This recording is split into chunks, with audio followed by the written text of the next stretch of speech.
I would like to introduce Dr. Randy Martin, who will be the moderator for today's webinar. Dr. Martin is a professor emeritus at the University of Emory Medical School, and he is a cardiologist, and we're glad to have him joining us today. So Dr. Martin, go ahead.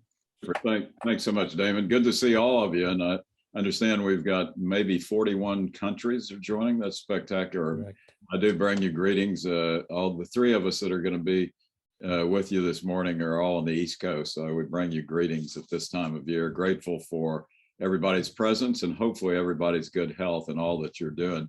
I want to introduce my two esteemed colleagues who are with me, Dr. Marcus Crane, who is currently at Yale University in the Division of Cardiothoracic Surgery. Marcus has had a fantastic journey in Munich at the Heart Center there, but is currently at Yale. And also Dr. Ismail El-Hamazeh. Ismail is probably well known to many of you. He's joined just, I think, 2 days before the pandemic hit New York, joined Dr. David Adams at Mount Sinai, and he's a professor of cardiovascular surgery, the Randall Griep professor, and is director of the aortic surgery throughout the Mount Sinai system. Very knowledgeable. I thought that it would be fun for us to begin with a case who's actually a case of mine. I'm going to share my screen and then I'll come back out of that. This is a real case I saw some years ago. A 55-year-old executive, very successful businessman,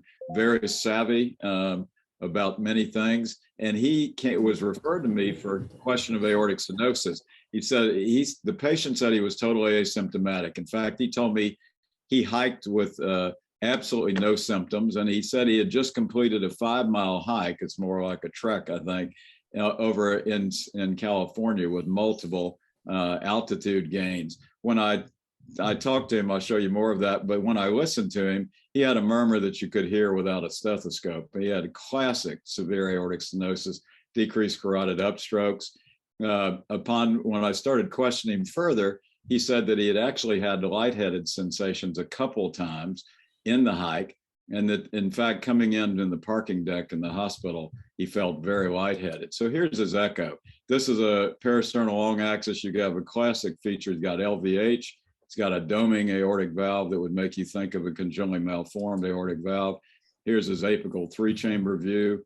Good LV function, but a classically thickened aortic valve. His gradients from the apex were, as you can see, at a peak gradient of 90 and a mean of 52, and a valve area that was calculated, it's at 0.8. But when you looked at the right parasternal, his velocity was almost 5.5, and his mean gradient was 66. And as you know, that's very bad prognostic signs. I'm surprised this guy hadn't had frank syncope. If you have a peak velocity of that high, or you have a mean gradient of that, then you have a very bad short-term prognosis without intervention. We did get a TEE on him, and you can see classic right-left fusion and a very small valve area. And so this guy, we had a long discussion, and I said, look, you've got severe aortic stenosis. It's a congenitally malformed valve. You need to have surgery, and now, because you're really symptomatic. He talked and said, look, I do not want a metallic aortic valve, which at that time the guidelines had recommended. He said, I don't want to be on anticoagulants. I want to be very active in my life, and wanted to return to all his activities. So when I think about any kind of surgical or at that point, transcatheter was not an option for him, but any of those, my big key questions are really the durability. I want to know, when I talk to my surgical colleagues, what's going to be the durability of the repair or replacement you do? What are your outcomes, and what's the quality of life? So those are all important questions, and we'll address those.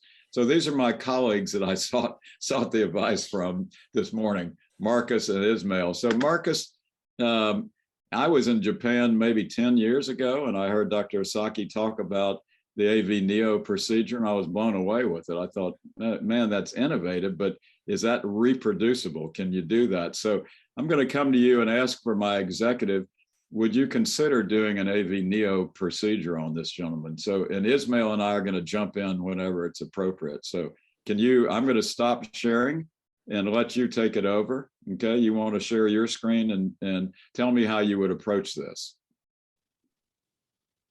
Yeah, Randy, thank you very much for the nice introduction, and of course for this not untypical case, I would say. So a young man with a severe aortic stenosis who was able to live with this condition for a long time. And let me try. Can you see that now? Yeah, we got it. We got it. Go ahead and go to presentation. Well, probably you have it now. Huh? Yeah, so, we got it. And we can see, although it is a severe aortic stenosis, this young people can live with a high quality of life for a long time, but then suddenly they are decompensating. So aortic valve AVNeo could be an option in that. First of all, I have to disclose something before we are talking about that more in detail. I'm a physician proctor and member of the medical advisory board of JOMDD, physician proctor of Peter Duszek, and received speakers honoraria from Medtronic and Terumo, just to disclose that. So this is what we can think today about how to treat these patients, just to give you a broad overview. So your patient is in this scenario, so aortic stenosis, not a pure aortic insufficiency. So we have different options to treat these patients. And one of the landmarks to choose the right treatment modality is age, and of course, the pathology. And you can see you have different options in his age class. So of course you can go for biological procedures like this patient is probably aiming for, as he do not want to be on Coumadin for the rest of his life. Of course, guidelines are recommending more towards a mechanical procedures, or what we are talking today is doing AVNeo or the ROS procedure in this kind of patients. So let me go a little bit more into the detail of AVNeo, as you have seen that more than 10 years ago in Japan, and you remember quite good because this was the first publication from Ozaki about his standardized procedure. And the idea to create an aortic valve out of autologous pericardium is not new. This is much older. Duran published his first results in 1995 already, using autologous pericardium to create a new aortic valve. But the real achievement from Professor Ozaki is that he very much standardized the procedure, that everybody is able to pick that up and reproduce that in his own clinics. So what he did is he created a bunch of materials or devices which you can use, such as the template, different sizers, to really find the right leaflet size for the patient to create his new valve. Then he established a very, very detailed operative procedure, stitch by stitch, that you really can create the aortic valve reproducible. And at the end, it should look like this. Every time the same, all new commissuras are on the same level, like the distal part of the cooptation zone. So what are the principles behind that to treat the patient with this technology? So what you want to achieve at the end is preserving the native annulus. And I will show you at the later on an echo how you can imagine the participation of the native annulus during the cardiac cycle. The second part is the extension of the cooptation zone. By that, you guarantee that you have a competent valve at the end. And I try to explain that a little bit more by a drawing of myself. So I'm not really good as an artist, but perhaps it explains what I would like to say about that. So usually in the native valve, you have the commissure level above the distal part of the cooptation zone. And this cooptation zone is usually something like 0.7 centimeter. What you would like to achieve if you are doing an AVNeo procedure is that, of course, the commissure level is at the same height, but you want to extend by the procedure the cooptation zone up to the level of the commissures. And by that, you are doubling the cooptation zone to something like 1.5 centimeter. And at the end, by that is that you have a plane level of all commissures and the distal part of the cooptation zone on the same level, on the same height. This is how your valve should look like at the end. And even more important for your case, Wendy, is that we every time try to tricuspidize the valve. So your case was a bicuspid valve probably, and we never would go for just implanting 2 leaflets in these cases. We every time want to achieve a tricuspid valve at the end, because the bicuspid valves open like a fish mouth, and by that having a smaller orifice area. But if you have a tricuspid valve, then this opens like a crown, and by that you have an enlargement of the orifice area. So these are the 3 major conceptual backgrounds which you want to achieve by using this technology. So this is a small video, and I will interrupt that at certain places. So as you can see here, bicuspid valve, like probably your patient would have in the OR. This will be excised carefully. And then you start, oh, sorry, that goes into the wrong direction.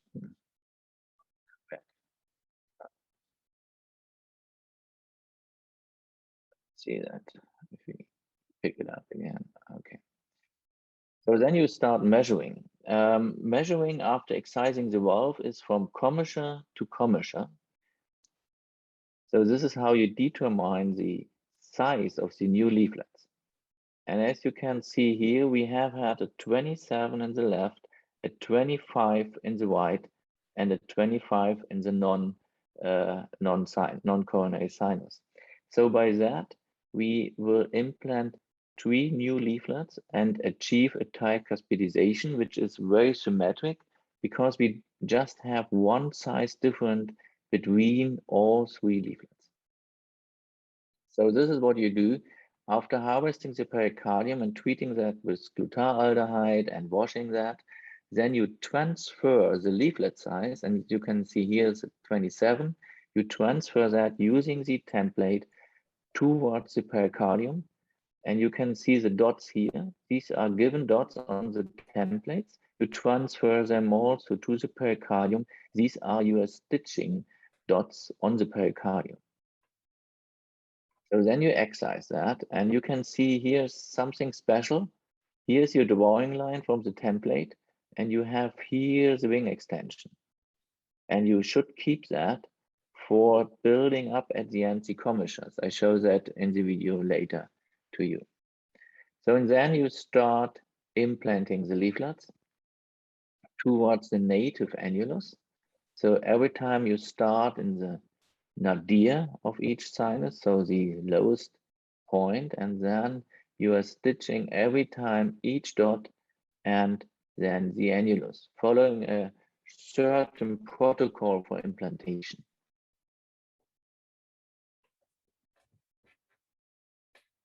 So on this side, you can see another very important part.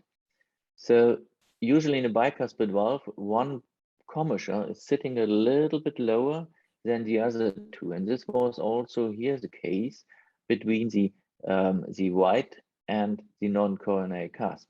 So the original tip of the commissure was much lower, but we want to end up with both commissures on the same plane, on the same level. That's why I marked it here, that I have to lift up the commissure at that place a little bit. You can see that here was the original one. This one is sitting much higher. And then you can see that the commissures at the end are the same height. So you are doing the same procedure for all 3 other. You are using a new suture to fix both leaflets to each other. And you can see already how nicely these leaflets are aligning to each other. So then you fix it, and here you can see the wing extension which is fixed to the aortic wall, and then you fix that towards the platelet outside the aorta. And this is what you have at the end. So you have all three commissures on the same height, like the end of the coaptation zone. And this is what you then can see in the echo. So a tricuspid aortic valve reconstructed out of autologous pericardium, and you barely can see or differentiate that from a native aortic valve. And here is the long axis, and you can see the nice opening of the valve and the long coaptation.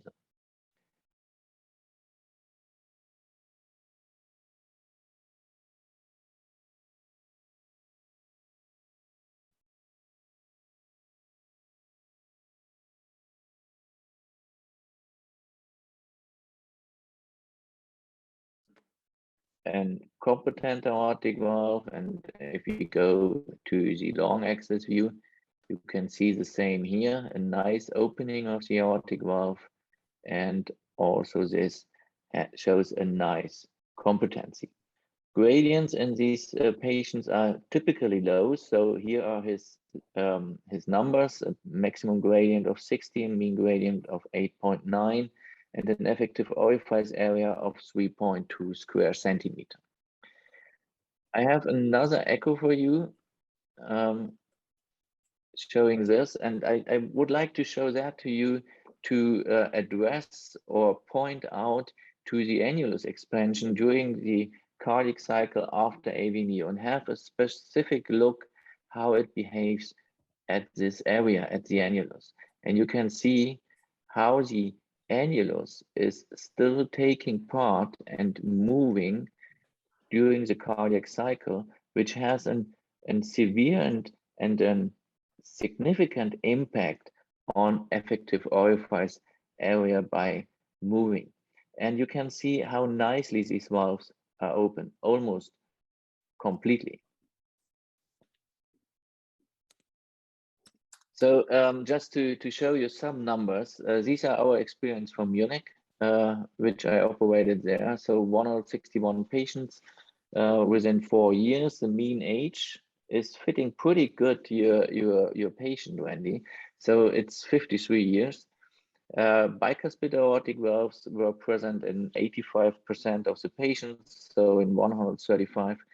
Concomitant procedures, of course, you have to do a lot of replacement of the ascending aorta in this kind of patients if you're dealing with bicuspid aortic valve patients.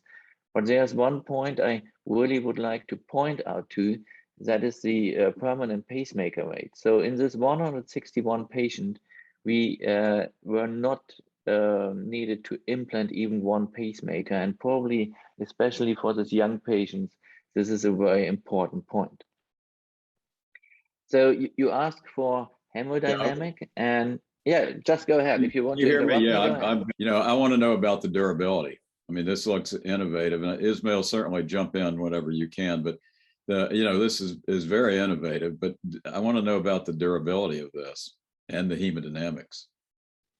Yeah, great that you are asking for that. So this is a slide summarizing the hemodynamic, and from different studies which are published so far.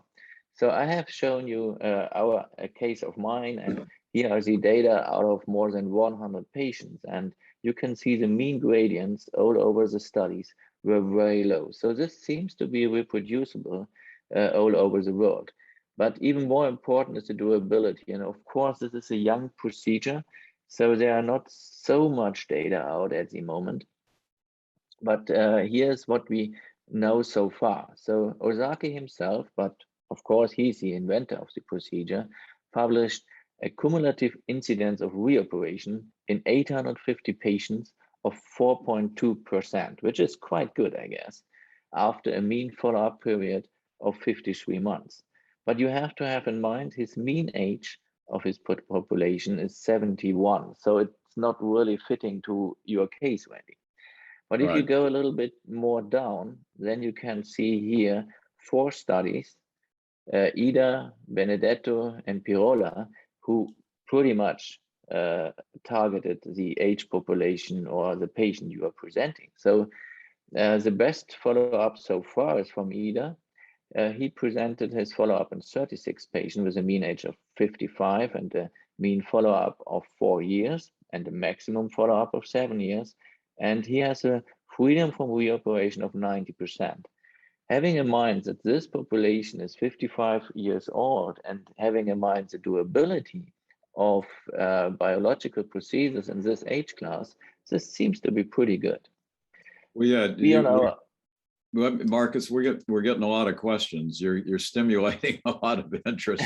Oh, that's good. That's very good. But, I mean, I can't see who asked the first question. It was about the durability and the patient's own pericardium. Is that going to be more durable than porcine pericardium? That was one question, and then the glutaldehyde was another question. So, can you quickly answer that so we can get? My patient wants to know, he's read a lot about Dr. Ismail's Ross procedure. He wants to know about that. So answer that question, the durability with the pericardium. The durability of pericardium, to be honest, really good data are not out there. They are out for bovine pericardium because we are using that in every kind of biological procedures. And we pretty much know that as younger the patient is, less is the durability. So this is for sure, and this is pretty well documented. For autologous pericardium, there are a couple of experiences out. For example, Duran, which I mentioned earlier, published his results in 1995, and he has shown a pretty good durability in a patient population with a mean age of 36 years. And he has a freedom of reoperation of 85% after, I guess, 7 years or something like that. Okay. So autologous pericardium seems to have an advantage, but it's not pretty good documented like you have that, for example, for bovine pericardium. There are a lot of questions coming in about, you know, what if he's 55, so the chances are that he might need another procedure. Okay.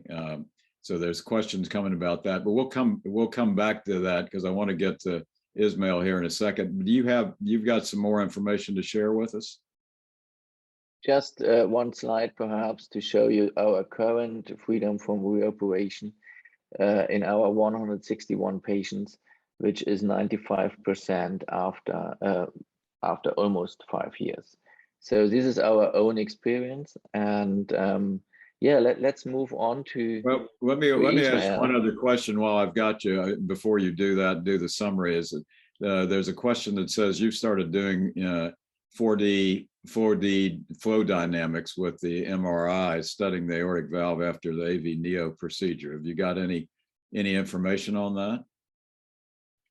Yeah, perhaps during the discussion later on, I can show some slides to that. But hemodynamic in 4D flow is pretty good using AVNeo. Okay. All right, give me a summary here. My patient's anxious to hear what your summary is for him. So let's summarize what we know so far. So autologous tissue could be an advantage, as we discussed already, but this has to be proven in larger studies. So there's an advantage of no anticoagulation. Ozaki is just recommending aspirin, low dose, for 6 months. But of course, there are also no studies on that. This is just a guess, but probably this is sufficient. This is what we are doing. It has a much better hemodynamic compared to biological procedures. We have had many studies. It is perhaps an alternative to complex aortic valve repair. There are morphologies for aortic valve repair which show a bad outcome in terms of reoperation, and this could be an alternative in this complex aortic valve repair patients. As you have seen, it goes along with a very low permanent pacemaker implantation rate, so this could be an advantage. There's no annulus fixation by the ring of a procedure, as I have shown by this echo to you, how nicely the annulus is moving during the cardiac cycle. There's probably no lower limit for annular size. And to give it back to Ismail, Perhaps this is an alternative or bridging to the Ross procedure, as we will hear from Ismail soon. All right. So that's it. That's fabulous. So why don't you stop sharing your screen if you would? So Ismail, my patient also had read about the Ross procedure. He knew about it.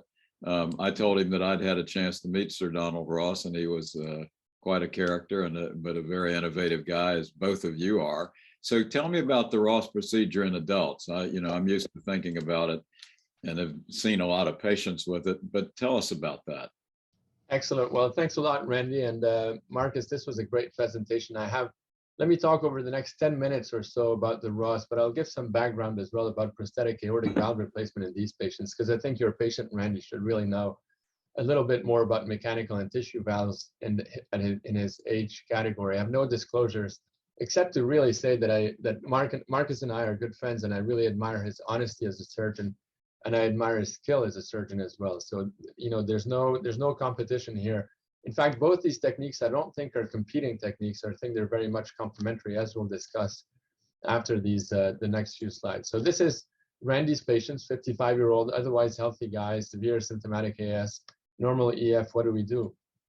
And the first point I'll make is to mention that conventional aortic valve replacement in someone like him at his age is associated with excess long-term mortality. And that's where whether Ozaki or Ross are coming from. It's just that the results of current technologies are just not so good. And let me show you what I mean by that. This is a study from Sweden where they compile all patients undergoing cardiac surgery into a national registry.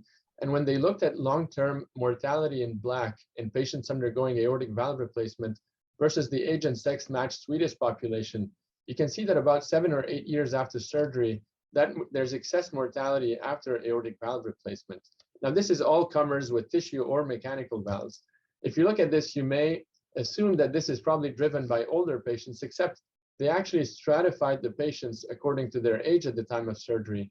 And the younger patients, those under the age of 50, had the highest observed to expected death ratio at 4.5. And the older the patients were, the closer the observed to expected ratio was to 1. So in other words, the younger the patient is at the time of surgery, the higher that excess mortality is. And for your patient, Randy, patients aged 50 to 60, the OE ratio was 2.7. So still much higher observed mortality versus that would be expected in the general population. Well, a few years ago, we actually looked at elective isolated mechanical aortic valve replacement in patients under the age of 65. We had almost 470 patients, and we excluded anything that we thought may impact long-term outcomes, redos and coronary disease and dissections and endocarditis. Average age was 53, very similar to your patients. And the mean follow-up was 9 years and was pretty good, with pretty good completeness of follow-up. And what we observed was very similar. In green is the age and sex matched Canadian general population, and in blue is that population. And you can see that the gap continues to increase up to 15 years after surgery. Now, 15 years for a 55-year-old is not that long. We expect them to live up to the age of 80 or 85. So getting to 70 is not a big win. And yet getting to 70 is a bit of a struggle compared to their age and sex match counterparts. In fact, when we combine reoperation and mortality in these patients, survival free from reoperation at 10 years was 82%. In other words, if you undergo isolated elective mechanical AVR at the age of 50, you have a 1 in 5 chance of being dead or reoperated only 10 years after surgery. And this is mainly driven by death, not even reoperation. Sobering results. Well, what about tissue valves? This is a large study from from France of over 2,500 patients. And again, they stratified the patients according to their age, as you can see in the x-axis. What you see in black is the observed survival after tissue AVR, and in gray is the expected survival in the age and sex matched French population. Again, same signal, younger patients, higher excess mortality, older patients, similar mortality to the population. Another study here, a very large study of patients under 60, and again, the same signal. In red is the matched population, and in blue is the observed population after aortic valve replacement. Again, loss of life expectancy. And the last study I'll show you is this one from the New England, 10,000 isolated AVRs in young patients between 45 and 54. 15-year mortality was almost 30%, whether they underwent a tissue or a mechanical aortic valve replacement. 55 to 64, similar results, 35% on average. So 1 in 3 patients are dead 15 years after surgery, either undergoing a tissue or a mechanical aortic valve replacement. That is far from being very good results. So I would submit to you that conventional aortic valve replacement in young adults is far from being a curative approach. It is at best a palliative approach, and that's why we need to find better solutions for these patients. Now, if we want to find better solutions, we need to understand why that is the reason. And I think the answer to the why is twofold. 1 is hemodynamics, and 2 is biology. And the first point is we have to think patient prosthesis mismatch when we're doing aortic valve surgery, especially in young people. And as much as everybody thinks they don't have patient prosthesis mismatch in their patients, as much as it is a true problem, and it's very prevalent after aortic valve surgery. In fact, looking at this review here, 40 to 45% of patients leaving the hospital have some degree of patient prosthesis mismatch. And patient prosthesis mismatch is disproportionately impactful in younger people versus older people. It affects durability of the valve, but it also affects survival of the patients in the long term, as you can see from this study. And the second point is biology. The aortic valve is not simply a passive open-close valve. It is much more than that. It is a very complex structure that looks very much like blood vessels. It has a single layer of endothelial cells on both sides. It has a population of interstitial cells in the body of the leaflet that has smooth muscle cells. They can contract, they can relax, fibroblasts, myofibroblasts, all of this in about 300 microns in thickness. Remember, an aortic valve opens and shuts over 100,000 times every single day. Whether you're sleeping, whether you're running a marathon, it will continue to perform perfectly with no gradient. Going back to us clinicians, what does this living structure and these complex functions translate into? It translates into perfect laminar flow, excellent hemodynamics with no mismatch or any of that stuff, low thrombogenicity. We don't need to walk around with Coumadin or aspirin when we have our own valves, and good resistance to infections. And when we look at outcomes of our patients after aortic valve replacement, what determines the long-term outcomes, survival, valve-related complications, and even quality of life are all of these features: the type of flow, whether we have a patient prosthesis mismatch, the need for anticoagulation, or even the likelihood of having endocarditis. So instead of thinking in your day-to-day basis, and for our 55-year-old patient of mechanical versus tissue, Coumadin versus reoperation, instead we should think of prosthetic valves as one and the same. They're all acellular, non-living substitutes that have no potential for growth, repair, or adaptation. So the question is, what is the role of the Ross? Well, the Ross is the only replacement operation that guarantees long-term viability of the aortic valve and root. And so the theory behind it is that having unique biological and hemodynamic features would translate into improvement in clinically relevant outcomes. Now, 10 minutes is too short. This is a recent review we published in JACC on the role of the Ross in adults, which I invite those of you who are interested to read. But I'll focus on one point, and that is survival, which is a pretty binary outcome. And I'll show you some very compelling data with regards to the Ross. This is one of the few prospective randomized trials in our open valve surgery literature. I had the privilege of analyzing Professor Yacoub's data of a study comparing Ross versus Homograft in young adults. The age was about 40. And these were all-comer patients. 8% had active endocarditis, and almost half the patients were redos, with the most frequent previous operation being a Homograft root replacement. And lo and behold, at 12 years, survival of these patients was exactly similar to the general population. Whereas, as you can see in red, Homograft patients had lower than expected survival. Well, other groups got interested and analyzed their long-term data. This is Tyrone David's experience, and you can see that at 15 years, his survival is exactly identical to the age and sex matched Ontario population. He updated his data some years later with a median follow-up now of 18 years, very long-term follow-up. And survival at 20 years was a staggering 89%, exactly similar to the general population. You may say, Yacoub, Tyrone, these are exceptional surgeons.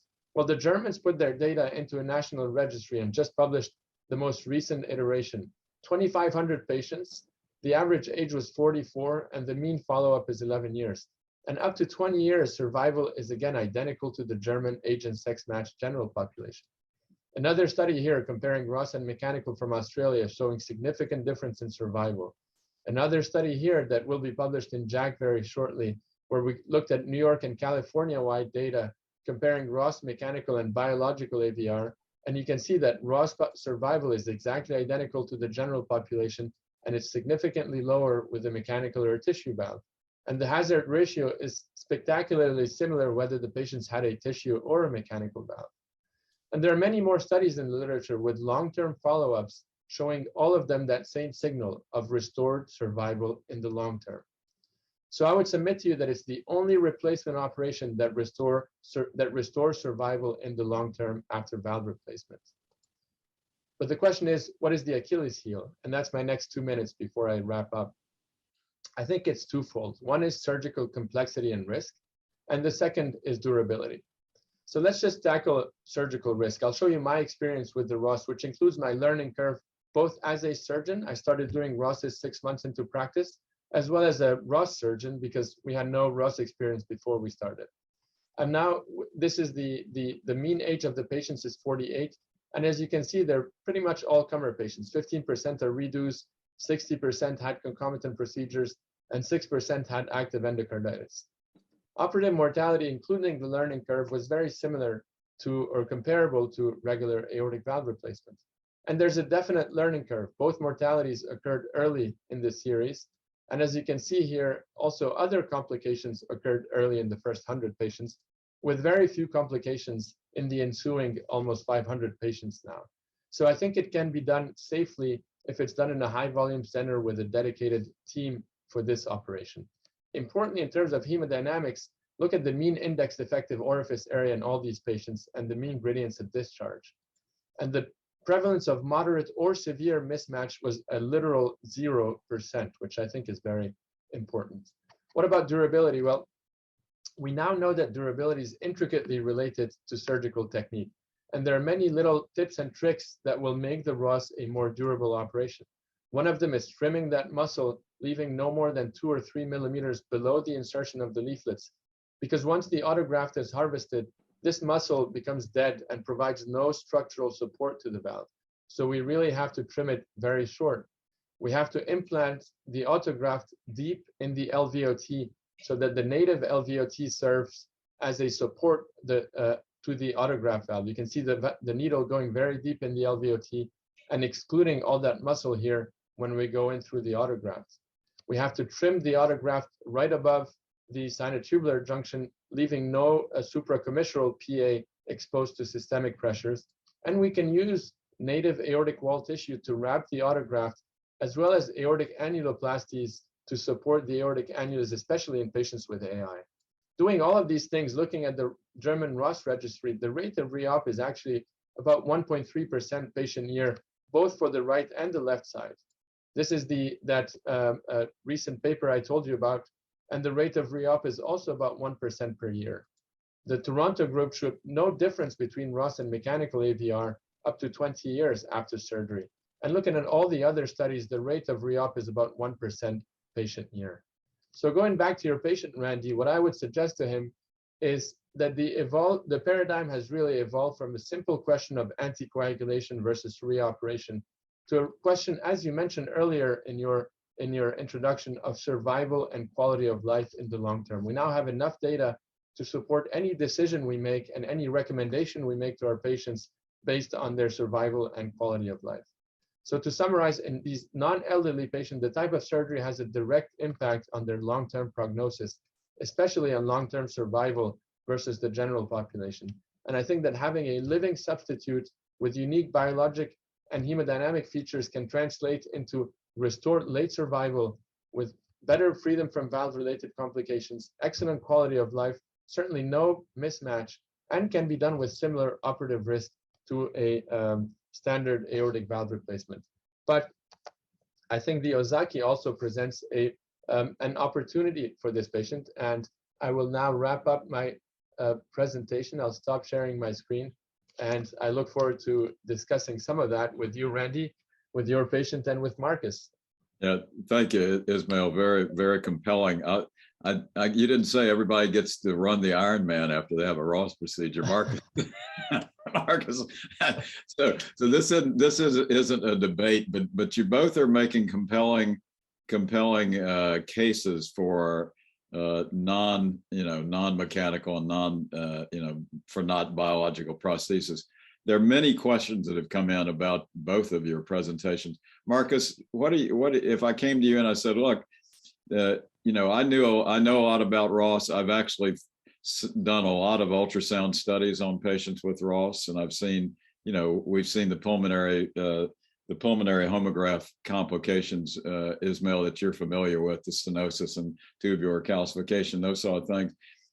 You've heard our colleague and friend Ismail talk. What about the AVNeo in my patient? I mean, it certainly sounds like it. Ismail, in Ismail's hand and in the high reference centers, I'm sure that the Ross has very good outcomes. But what about for my patient or for wider distribution of aortic valve replacement with tissue, with good hemodynamics? Is Marcus? Yeah, I can hear you, but I try to understand your question. So you mean, is the standardization that good that everybody can pick up the technique? Was that the question? But yeah, so I'm just, I mean, I think that, there's a deeper question, which I think, we've all argued about, is that if you're doing, that there might be a call for reference centers where people can do things. I think Ismail makes an excellent point. The Ross is an operation where I think centers that are doing it become more proficient, and that's true with anything. But so I go back to the AVNeo. If my patient said, I'm a little intrigued with the AVNeo, the hemodynamics look good, the durability and freedom from endocarditis and pacemakers and all of that is good, is as good as I read about the Ross. I would say data which are out so far are at least competing to the Ross, but the Ross procedure is of course done for a much longer time, as Ismail has shown very nicely, and there are much more data out for this procedure. So if your decision is scientifically driven, only scientifically driven, there are much more data out for the Ross. To coming back to your center of excellence question, I'm pretty sure the AVNeo procedure, like the Ross procedure, is not an operation for every surgeon. So you have to love details. You have to spend time for the operation. And if you want to get your operation done as soon as possible, within 30 minutes, then you should aim for standard aortic valve replacement. But if you are in favor and if you are willing to spend time and love detailed surgery, then you are probably have the right skills to go for these kind of complicated procedures. The AVNeo is that much standardized that everybody can learn that as long as he follows the rules, because this will every time ends up with the same result. The learning curve for that is probably something like between 10 and 20 cases, as long as you follow the rules. Okay. Ismail, I know that you and Marcus have communicated and seen things. Do you think that the AVNeo does offer an option for patients in the sense that more surgeons can pick that up because and be able to offer that to their patients in the right age group than a Ross procedure? Yeah, how I see it, Randy, is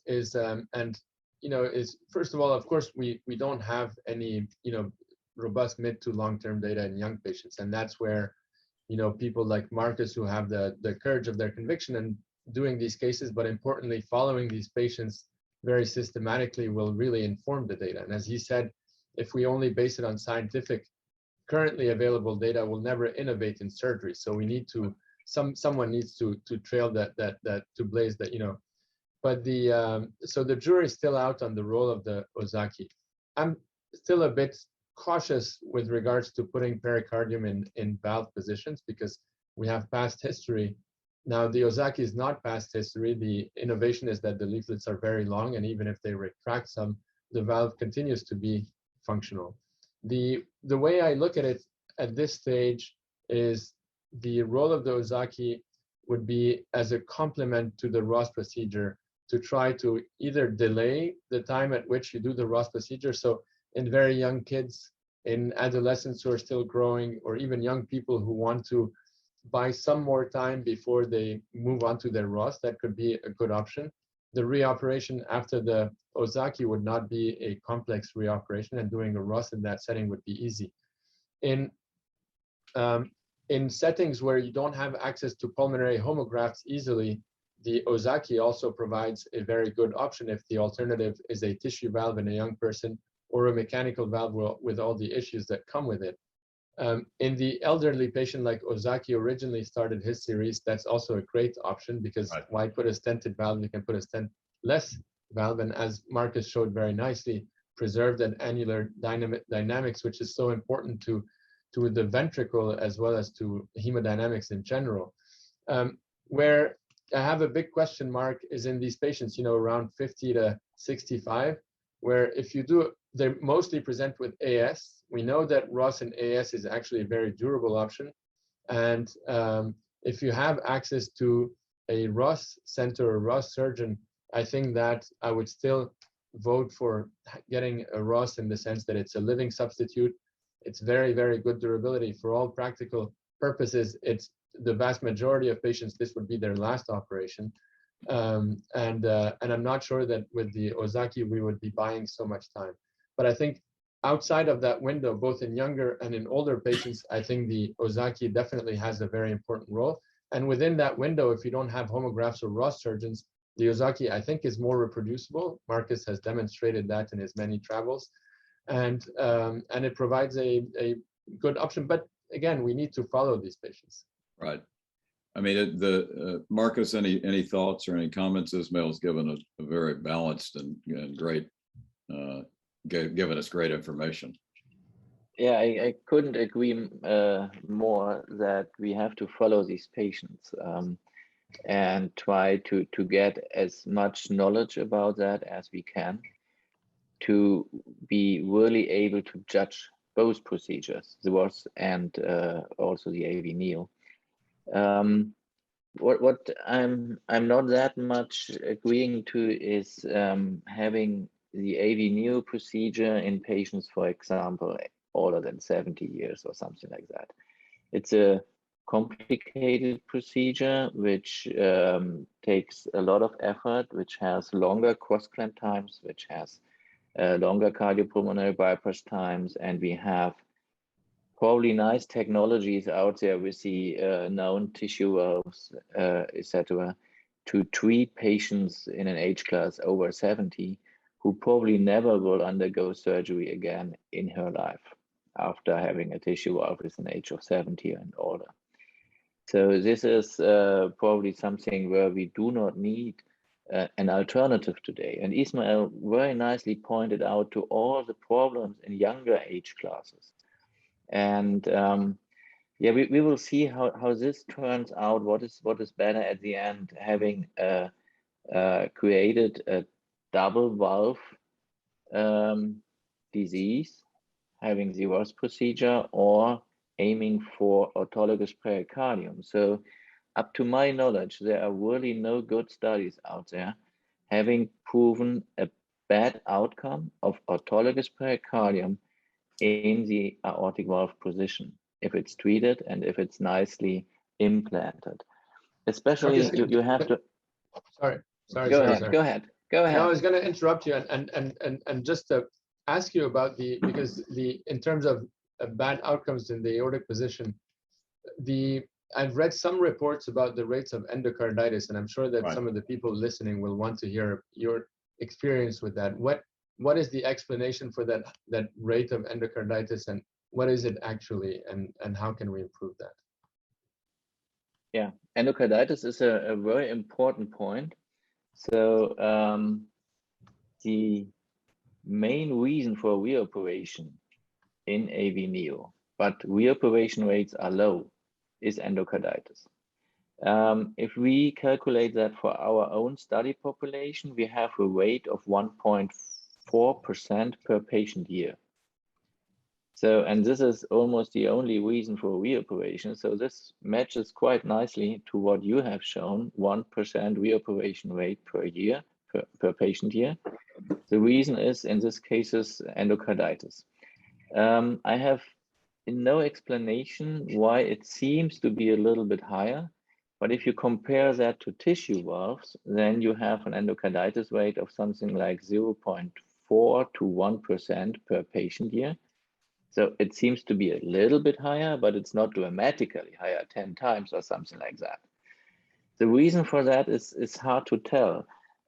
Could be patient-driven, that patients think they do not have to do endocarditis prophylaxis because they do not have an artificial valve, and just move on without telling their dentist that they have an aortic valve operation. So this could be one reason. The other reason could be technically wise, because you of course have more material sitting in this position, which is perhaps a little bit more prone to endocarditis. So we don't know that, but it's not like 10 times higher the risk, at least what we know at the moment. We have answering your question a bit. Yeah, definitely. Although the one point that I'll mention is, you know, a reoperation for valve degeneration is not the same thing as a reoperation because of endocarditis. You know, endocarditis comes with a whole host of potential issues from stroke to embolization. So if I had a re-op, I'd rather it be because of degeneration than reoperation, even if the rate is the same. I completely agree to you. I would choose the same.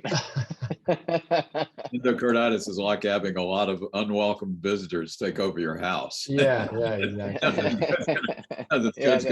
But so listen, we have tons of questions that are really good that we could go on. I think you both have given. I'm not summarizing here, Damon, but I'm trying to figure out how to go to this question. We had flow hemodynamics make an important point. Marcus, tell us quickly about your MRI 4D flow that you've shown in the AVNeo. Looking at hemodynamics, basically. So measuring flow hemodynamics by MRI 4D flow, we started the study on that, a prospective randomized trial comparing that to biological aortic valves. And it turns out in terms of velocity is much lower in AVNeo compared to biological valves. So we proved that already. Unfortunately, we are running a little bit out of time to show this data precisely to you. So you just have to believe me. And I hope I'm honest enough that you can do that. I do. I've seen it, and the flow dynamics in the thoracic and the ascending aorta are really very impressive on that. I guess what I'm hearing, and Ismail, tell me the case, because you know Ross was around, and then it went down in popularity, and people like yourselves that are experts in it certainly are making a strong case for it in the right population. Marcus, do you think that the AVNeo, you've sort of made this point, is it a good procedure that many surgeons who are diligent in picking it up could do it? And if that's the case, you know, as a cardiologist, all I ever hear is TAVR from patients, and nobody wants to have surgery. Everybody wants to have TAVR. So is it, not only is it something that surgeons could pick up, but is it open, leaves the door open to, if there is a problem that's not endocarditic, that a second procedure could be done that could be a transcatheter procedure or something like that? So again, there's not much experience out there for that. There's one reported case of TAVR after AVNeo. There are a couple of problems we have to overcome. One is the leaflet height. So that could lead to coronary obstruction.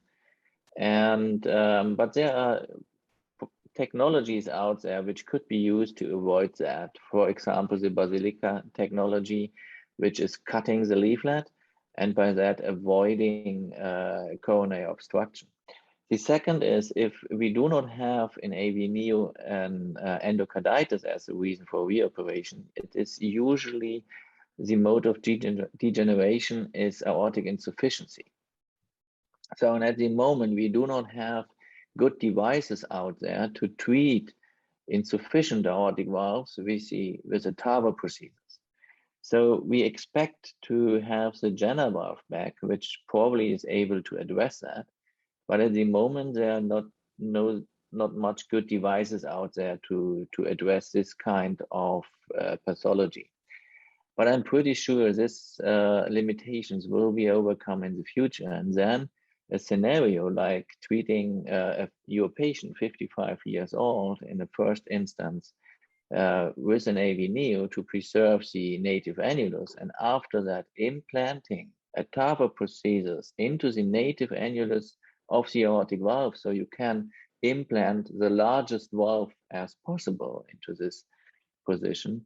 This could be a scenario for a lifelong treatment for this patient. Marcus, we have 1 minute to go, but can you educate us on which patients are not Ozaki candidates? Which ones you would immediately say, I'm not going to do an Ozaki in this given patient? So for me, if I have to do something on the root, I wouldn't do that. There are techniques described that you can do something like an AVNeo benta, but I wouldn't go for that. And if you have an endocarditis patient with disruptions of the annulus, where you have to do a reconstruction of the annulus, I wouldn't go for that, because for me, I would say this is jeopardizing a part of the conceptual background, preserving the native annulus. If you have to patch it, it will be rigid at the end and so on. So these two kind of patients I wouldn't treat. Otherwise, there's no reason not to do that. So valve phenotype is not a unicuspid valve. You would create two neo commissures to put the to position the other commissures. Yes, yeah, that's true. That's what I would do. Yeah, we've got tons of questions about cross-clamp chyme and all sorts of other things in there. I mean, so it seems to me that I could send my patient to New Haven or New York. So either way, get something new here. And, either way. But I think you both have emphasized this, and I think Ismail, you said this, is that you want to go to surgeons that I want to send my patient to surgeons who are really dedicated to becoming very experienced and reporting their results with complete transparency and integrity. You certainly have both given me and my patient good options. And I think it's something that we need to learn more about. We could talk, this is really a good topic. And, we need to get our cardiologists thinking along the ways of this, because they're really stuck with transcatheters in younger and younger patients, which are certainly intriguing from the mode of delivery, but certainly not from longevity standpoint. So, I certainly appreciate both of you. You're outstanding surgeons, outstanding presenters, and men of integrity. My patient I'm going to give him both of your telephone numbers and let him decide, because I'm having a hard time deciding here. But I think that the Ozaki intrigued me 10 years ago. It's still, the AVNeo still intrigues me. And certainly I'm thrilled that Ismail is pioneering a resurgence of the Ross, done in the right hands on the right patients.